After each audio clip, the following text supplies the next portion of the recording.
In this episode, Golden and Orren's spoiler-filled discussion of Shazam. Full speed ahead.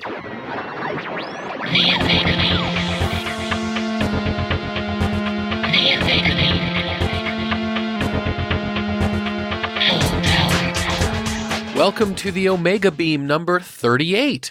I'm your host, Orren Merton. Our last podcast was our spoiler-free 4-minute review of Shazam, which now has had its opening weekend, which was very successful. It surpassed financial expectations. The movie's been really well reviewed. It's been getting great word of mouth, all that good stuff. So we figured that now is a good time to post our longer, spoiler-filled discussion of Shazam. So if you haven't seen it yet, there be spoilers here. So it's definitely a movie worth seeing. It's just so much fun. Go out, see it, come back, and then check out our discussion. Okay, here we go. I am here with Golden, and now that you have seen Shazam, hopefully loved it as much as we have, let's talk about the film with a little bit more detail. What did you think? It was very entertaining. It really, really was. When you had told me that someone said it was kind of like Big with superheroes. Uh-huh. And it was Big. And right. I like their slight little reference to Big as they go running across the piano keys on the floor in the toy store. It's a very self-aware superhero movie. Not meta like Deadpool with jokes about it, but it's aware of the genre it's in. Yeah, the boys do an incredibly great job. Right. And Shazam is incredibly well done in being this 14-year-old kid who's stuck inside this body and doesn't know what the heck he's supposed to be doing, but still acting like a 14-year-old with excessive power. And I think that the actors did a really great job because Asher Angel, who plays Billy Batson, is playing what a teenager's idea of an adult would be. You know, he thinks he's older. He thinks he's worldly. He thinks he understands, but he doesn't. He thinks that they're going to, now that they're older, enjoy beer. Right. That's right. He does. And he doesn't. And he doesn't. And then Zachary Levi does the opposite because he's, at this point, he's playing the adult superhero version, but now he feels totally out of his element because unlike an actual teenager who has all those years to mature until he's, 30, he's suddenly there and realizes he has no idea what to do with himself. Well, that and the fact that he has no idea what to do with himself because he knows nothing about superheroes. Right. I think that was a really nice conceit. All credit to the writers for that they made the character who knows about superheroes his foster brother, Freddy. So when Billy suddenly becomes a superhero, he has no idea. He hasn't been following the news about what Superman and Batman have been doing. He doesn't know what their power sets are. He doesn't know any of that stuff. But Freddy is obsessed with it. And it sets up this really nice kind of sidekick mentor-mentee type thing, which is great because they're both the same age. One of the things about this movie, I think this movie gets a lot of credit, in my opinion, and I think Wonder Woman and Black Panther are the same, in that a lot of these movies, and obviously the Avengers movies and Captain Marvel, a lot of the Marvel movies, but also the Zack Snyder movies, they kind of were built by committee. When you look at like the story by, there's like 5 names, and then you look at screenplay by, there's 5 names. With this movie, Henry Gayden did the story and the screenplay. He had help with Darren Lemke for the story, and that's it. It's got a singular vision, and it's the same with Black Panther, written and co-written by the director. Wonder Woman, again, singular writer. One or two people did the story and the writing, and I think it helps. I think it maintains a tone throughout. I think it really helped propel the movie, that it felt very, very satisfying to have one thing. Now, there is a villain. Of course, we have to talk about Mark Strong, who is, I think Mark Strong is officially awesome in everything. I think he's one of those guys who it doesn't matter what part you throw at him. If he's, playing a British person with his native accent or an American accent or whatever it is. He sounds great. He looks great. He can play a hero. He can play a villain. He does just the right amount of chewing up the scenery in this one as a guy who is just completely egocentric and wants power for himself and doesn't care about anything else, but at the same time giving it just enough grounding that you can kind of feel his pain and disappointment that led him to become what he is. So he's not just a cardboard cutout and an actor having fun. There's a character there. And even though it was a little bit on the nose with him at the very beginning and the eye being reflected in his right, lens of his glasses, that's where it's going to be later. It's a comic book movie. It's okay to have that on the nose foreshadowing. Yeah, this is what's going to happen later. Right. Do you see it? Do you see it? And I think they did a great job with that. I mean, I love it when they go full comic. And they really did in this movie. They just embrace the otherness, the weirdness, the crazy comedy. Shazam in the early days was always a bit slapstick. And they really got it. And they, people who wrote this movie and directed this movie, they understood the core of what Shazam is. And over the years, in the New 52 in 2011, and yes, I'm bringing out my comic nerd cred, but they went dark with Shazam. And yes, you can go dark. It's not like the life of a foster child is just laughs. I mean, there is a lot of darkness and a lot of sort of loss and misery, and they really embraced that because that was the point where they decided that, in order to be legit, to be art, they needed to be dark. But I like how they just went back to the source material here. I think you did it dark enough with the sins. Yeah, I agree. And it's. I think the way they played this, Shazam always had crazy over-the-top villains, zany, if you will. And I think that was perfect because it really grabbed the fantasy of the Shazam world while at the same time being grounded in sort of a real allegory of what people face in life, the 7 deadly sins and all the rest. I do wish that there was one scene, this is going away from the sins, that they had reshot. And that is the two boys' expression when the truck comes crashing down. Because it just, to me, seems like the one kid is just trying his hardest not to laugh. It's like he put his hand over his mouth to hide the fact that he's trying to laugh. And maybe he's not. It seems that way to me. I think you're right. I think it did have that look. It wouldn't surprise me. Maybe, was it his truck? Or was it his friend's truck? It was his friend's truck. Oh, okay. Well, maybe he is laughing at his friend then. So never mind. But no, I felt the same way, that it seemed like he was breaking character. Even if he wasn't, it kind of seemed that way. But it wouldn't surprise me because that was when a truck was basically being dropped from a great height. It wouldn't surprise me if for either time, daylight or budget constraints, they kind of had just a very, very limited number of takes that they could do. And that they kind of just were like, well, okay, we got to take this one. Yeah. And it probably took so long to reset, to get another truck up on a crane and all this other stuff. So keeping on with things that I wish they would have just, with these two boys, the two boys say, well, okay, yeah, Shazam's going to show up and bring you your lunch. What, Superman's going to bring you dessert? Or something along those lines. So I really feel like at the end, when Superman does join them, he should have been carrying a tray of desserts.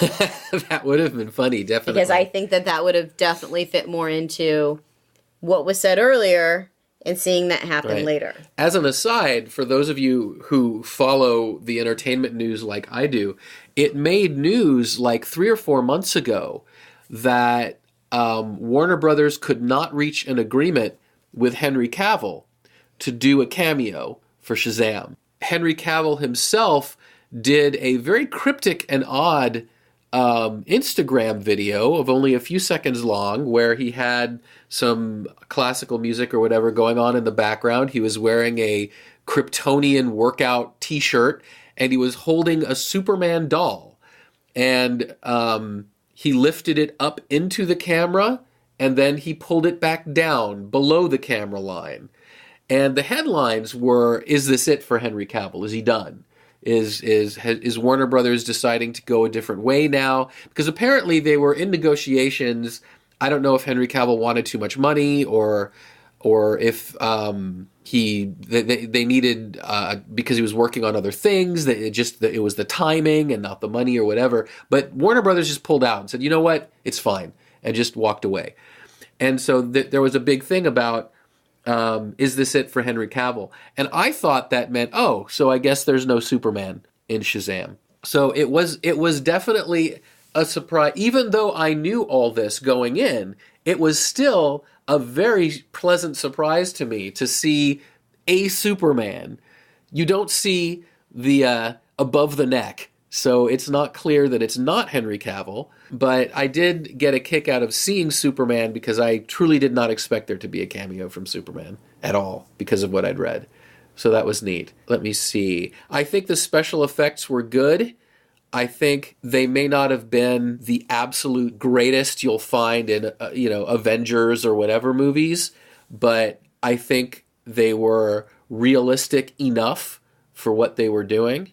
You love the scene with Mark Strong and Zachary Levi, out up there floating, and right. And Mark Strong, his character is doing his whole speech.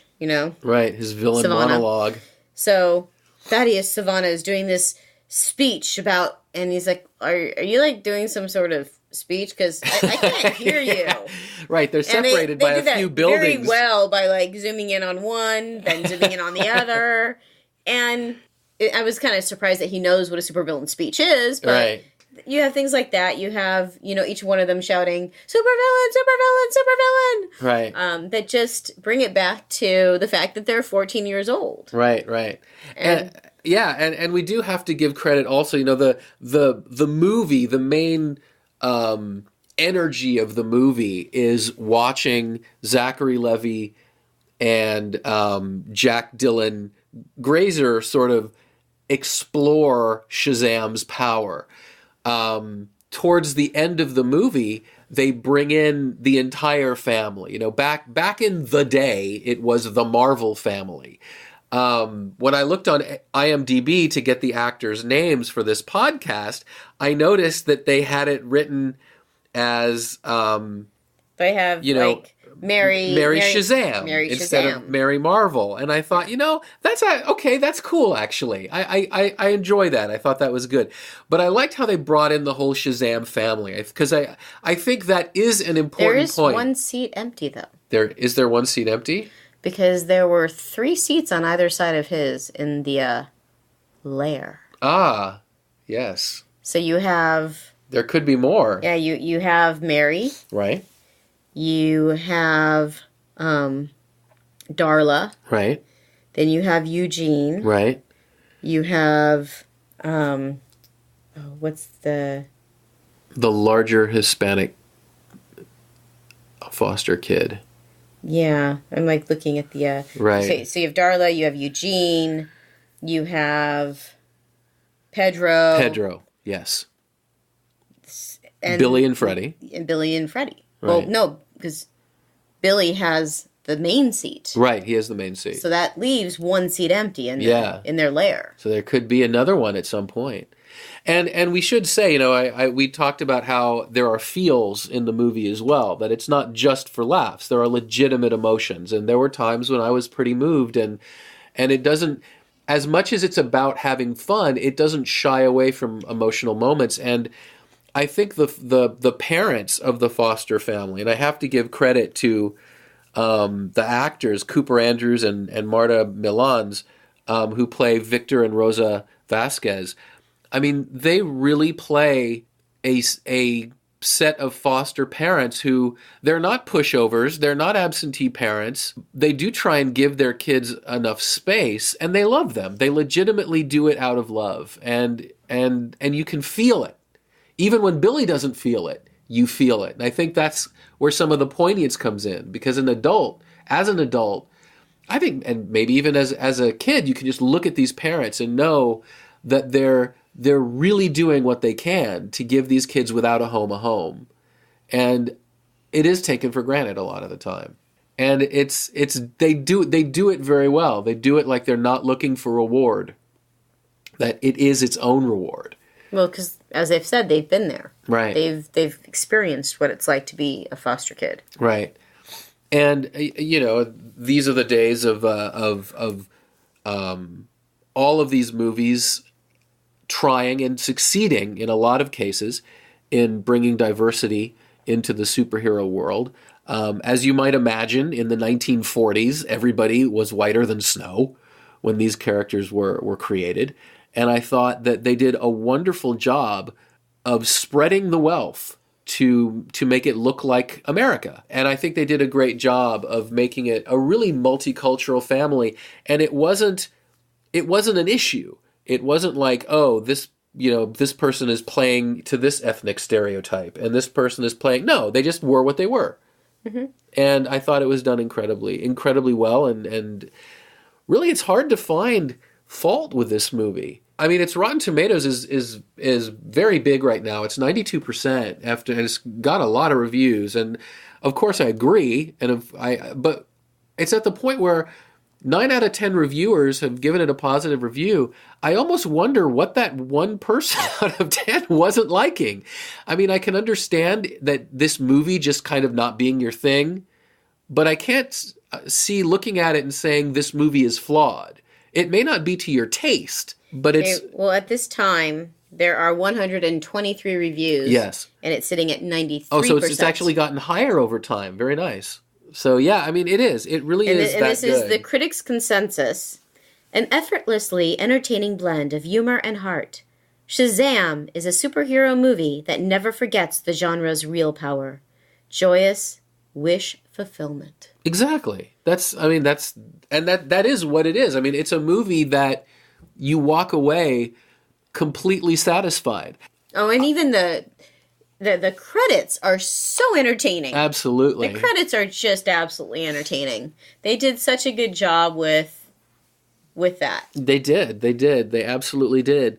I think in the sort of pantheon of comic book movies, there's a very strong argument that Wonder Woman and Black Panther are deeper. That these are movies that they really get to not just the source of the human condition, but who we are, what we strive for. These are more sort of, I hate to use the term important, but they are stories for the ages. Shazam may not be a story for the ages, but just as far as entertainment goes, this is it's hard to beat a film that leaves you with this big of a smile. Yes. The first time, talk about when you see it multiple times, how you see new things and change. So I'm really focused on soundtracks, both as a musician and just a fan of soundtracks. I know that you've got a ton of... Golden here has like almost every soundtrack that she has. Just almost every soundtrack that she has. Of course she has what she has. I do have a lot of scores and a lot of soundtracks, and for a very long time, and it might still be true, the number of scores and soundtracks in terms of albums that I have versus independent albums by bands, probably the soundtracks and scores still outnumber. Right. So I always listen for the music. And the first time I saw Shazam, I was thinking, oh, this isn't a very modern sort of style of soundtrack. This one's more of a classic, just orchestral soundtrack. And so when I first heard it, I was like, oh, okay, this one's a little retro. Okay, whatever. But then the second time we saw it at the DC Universe screening, and I was listening to the soundtrack, I was thinking, no, this is actually perfect for this movie. This movie didn't need this kind of textured, that there's a certain sort of modernness to that, I think, that it brings to it. A certain edge. And this kind of has like a classic Hollywood feel. And it's not edgeless, but it isn't an edgy movie. And I think having a more traditional soundtrack actually helped create that atmosphere for the film. One of the other things, I'm moving away from soundtracks, okay, is that you have this relationship occurring between Billy and Freddie. Mm-hmm. And I'm going to get back. I also want to talk a little bit about Billy versus Shazam in just a moment. But they have this relationship, and he one point says to Freddy, well, you just wish it was you. And Freddy's like, of course I do. And at the end, when it finally is him, and he's like, okay, I'm flying. This is cool. And I'm a superhero, and I've got this, and I'm going to run now. Yeah. Because he thinks that it's going to be easy. Yeah. And it's not as easy as he thought it was to be a superhero. I thought that Billy, and I'm going to say Billy because that's who the character is. Yeah. Even when he is Shazam, it's still Billy. That he does a great job of bouncing back and forth between, oh, you know what? Shazam's not going to help me here. Shazam! And he goes back to Billy, and he goes to hide in the crowd. Or he, uses that to escape the grasp of one of the synths. Mm-hmm. And I think that's definitely it's a really good use of him making sure that he realizes that Shazam is not him alone. Right. It's both Billy and it's Shazam. Right. And I know that you said to me after, one of them, you had a problem with the sins taking hits when they could just go incorporeal. Corporeal. So yeah, that's the word I meant. Incorporeal. So, but I watched, and the only one that I ever saw go the incorporeal was the one that he was fighting. Because the second time we watched it, I know you had an issue the first time, so I was watching to see if any of the others did that. It was just him. And that was the only one that I saw. Although I think later on that one was fighting someone and didn't do it. Right. So they even if all it's done is for entertainment, they're solid when they need to be for the story. Yeah, it's true. I love how he did that, and in fact, one of my favorite episodes of the cartoon Justice League Unlimited was one where they brought in Shazam. Or no, maybe it was an Adventures of Superman. It may not have been Justice League Unlimited. I think it was Adventures of Superman. Superman and Shazam end up on the opposite side of an issue. Shazam is, because he's a teenager at heart, Lex Luthor is able to manipulate him. Superman knows this and is trying to stop him, but Billy Batson really believes in what he's doing. And in fact, they're both right, that what Shazam is doing is good and noble, even though it was, he was pushed on that path by Lex Luthor controlling him. But what he does is, the only thing that can really damage Superman besides kryptonite is magic. So Superman's got a hold of him, and he just keeps saying Shazam over and over and over again to pound Superman with his magic lightning. And I remember thinking, that's actually a pretty cool attack right there. Well, that's pretty smart. He uses that in the movie. Yeah, and I loved how he used it to make sure that he's on the other side, realizing that this lightning's going to come from the sky. Right. I mean, because he's definitely, within the first 30 seconds of the movie starting, this is a smart kid. Right. The fact that he's gotten the police officers to go into the store, lock them in there, and then use the car to figure out where this other person is located. Right.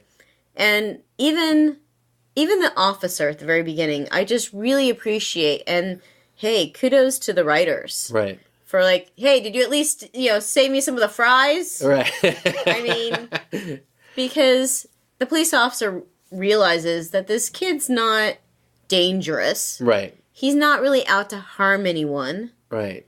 Right. The police were frustrated. Yeah. They weren't, they didn't want revenge. They weren't hateful. They weren't angry, but they were frustrated. They got taken by a 14-year-old, and he lost his lunch, for God's sake. And they probably also have to give him a little bit of credit because it was a smart way to do it. Right. But and then the person talking to him at the very beginning is saying, you have to realize that if she wanted you, she would have found you. Right. And here's where I think I also had an issue when we were talking the first time. I'm like, well, how did the police not find his mom? Yes, if they say, oh, well, she reverted to her maiden name. But she didn't revert to her maiden name in 30 seconds. Right. So, I mean, I could see that they showed up on her door and said, hey, look, we've been told that, this is your son. She said, no, I don't have a son. And just didn't admit it. Right. But that's the only way I could see that that got passed. Right. That is one of the things in the story that was glossed over. One of the things I thought they did well was in the beginning of the movie when Billy is remembering his last time with his mother as a young boy, she is all smiles and she is so happy to be there. And then later in the movie when his birth mother is recounting the story and we're seeing it from her perspective, she's tired. She's, put upon. She does not want to be there. And I really liked that difference in perspective that we see how they're each doing it. While we're talking about Marvel versus DC, which we weren't, I do think that DC is onto something. Instead of doing the cinematic universe the way that Marvel is doing, they tried that with Zack Snyder's movies, and it kind of fell flat.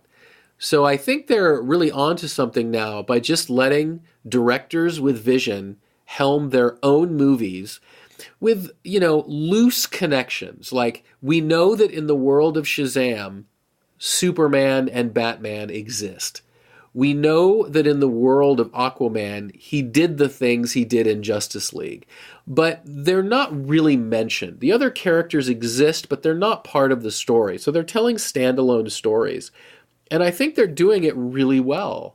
And I think that's maybe where DC's strength is. Just taking their characters and just making the best Shazam they can make and not worrying about how it ties into the previous Batman movie or the future Batman movie or whatever. And just making a Shazam movie. So I had asked you previously, because I had noticed this, and I'm just looking up a quick little thing to see. So it looks like in the old Shazam comics, the little button that holds his cape onto the costume did not have a design on it. Okay. And they did a really neat job at just adding this little detail that made it this Shazam. This costume is his. Because as a little boy, or, as a boy, he has this backpack with a tiger on it. Right. And then that tiger becomes the decoration on those buttons. I'm sorry that I don't know exactly what those things are called. Right. That holds his cape on. Right. Right. And then what was it that he wanted at the fair with the dart? He wanted the tiger. What does he end up giving the little girl to hold on to at the fair in that same booth? The tiger. Right. So there's this little tiger theme that keeps going throughout. And I think all of them, the entire Shazam family, end up having this little tiger. Right. Yeah, there's a lot of really nice touches in this movie. And I think this is going to be... I have no idea how successful financially this will be. My personal guess is it's not going to do the kind of money that Aquaman has done, which is now DC's most successful movie at over $1 billion, $1.2 billion or something dollars. I'm guessing that had everything to do with the fact that James Wan basically directed a globe-trotting Star Wars type of movie and that Jason Momoa is a massive star. But I think even if this isn't that level of international smash, it's absolutely going to be another feather in the cap quality-wise and another hit, even if a more minor one for DC. And that's great, because when comic book movies are great, they raise the quality level of the entire genre. It makes me happy. I was very glad to see it. The first time we saw it, it was a Fandango early show. The second time it was for the subscribers of DC Universe special show. Which was also because WonderCon was in town. Right. They were also doing... they had given out bracelets. Yeah. These little bracelet things. At the DC Universe panel. Universe panel, so that people could go then to the outlets of Orange and get in a separate line. Right. So that the casting crew, well, a couple of the cast members... Yeah, well, the main cast members. Yeah. You had... Zachary Levi, right. Asher Angel, Jack Dylan Grazer, and Mark Strong. And the director, David Sandberg, as well, was there. So you had all these people just say, hey, you know what? Thanks for coming out. We're glad that we know that you'll enjoy the movie. And, the I can't remember if it was Asher Angel or Jack Dylan Grazer said, yeah, it was really a lot of fun to make this with my best friend. Yeah, that was Asher.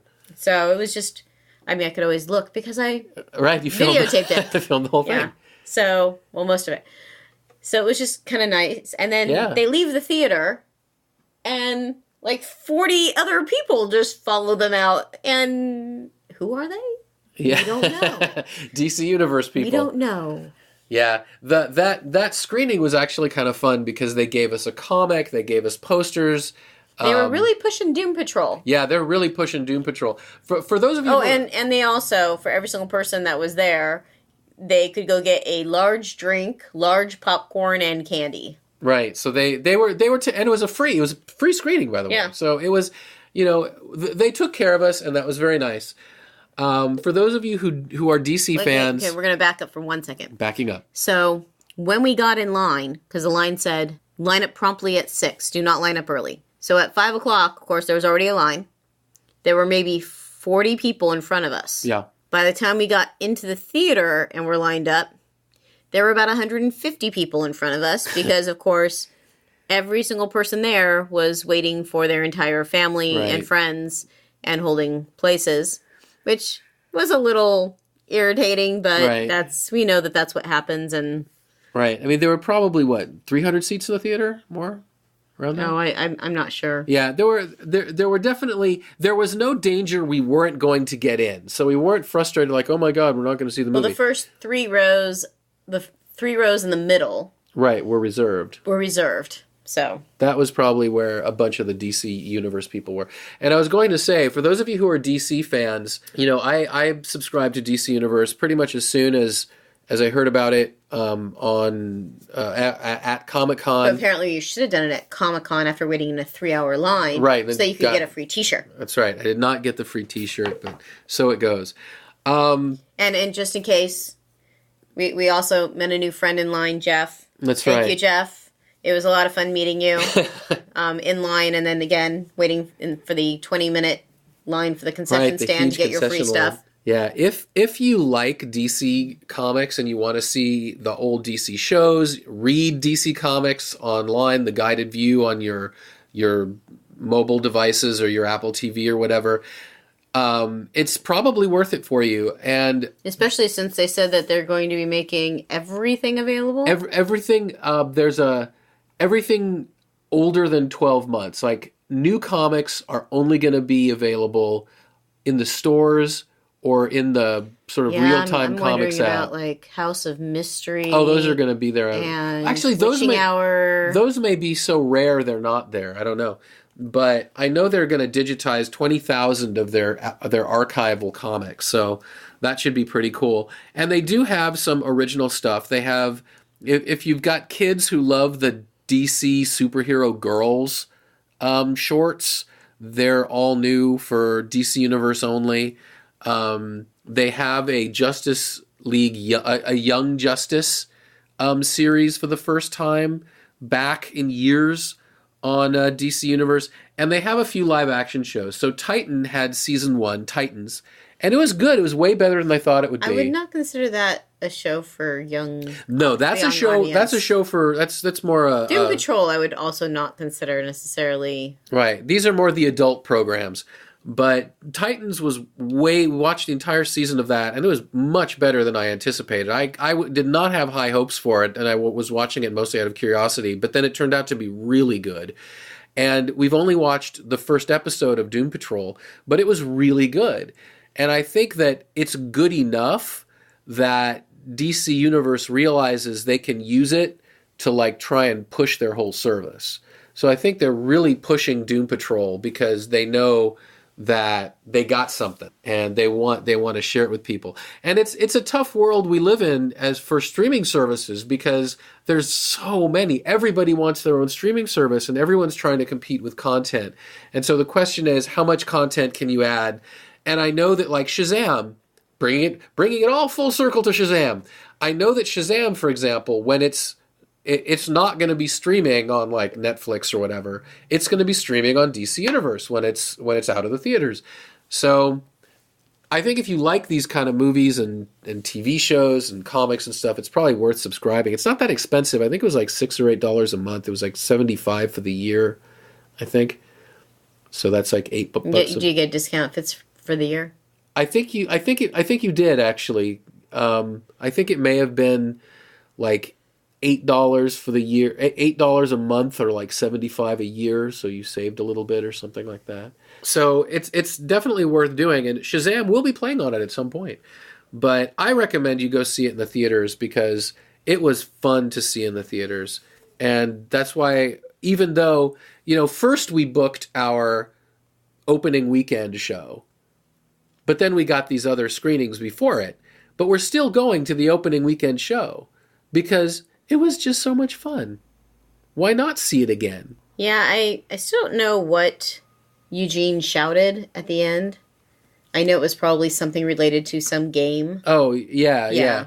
When he was, and they just very quickly did a little bit just to add to each of those characters. Right. Like, Pedro realizing how he's got muscles. Right. And Darla's like, wow, I'm fast.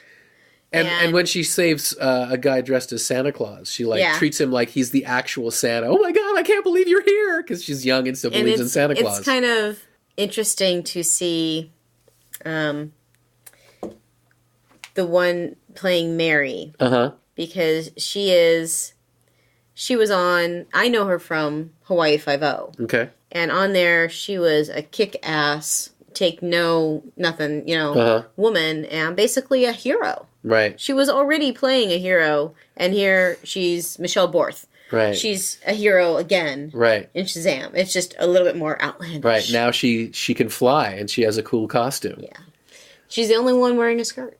Interesting. Obviously, well, I don't expect the guys to, but hey, maybe. In the original, of course, all the girls were, but that's a nice homage to the past. I mean, she wears it well. She wears skirts, I think, in beforehand, right? And I don't think Darla does. I think Darla wears pants. Right. Her character, her little girl. And we should say, we're not talking about like a mini skirt that shows all. I mean, it was like a normal sized. It's skirt, just like above the knee. Yeah, I was just going to say it was just above the knee. So it was like not a skimpy skirt. All right. Well, thank you, Golden. You're welcome. And that's it for this episode. You can find the show notes at theomegabeam.com/38. If you liked this episode, please leave a review in the Apple Podcasts app, iTunes, wherever you listen to podcasts. It helps people discover us and makes us happy.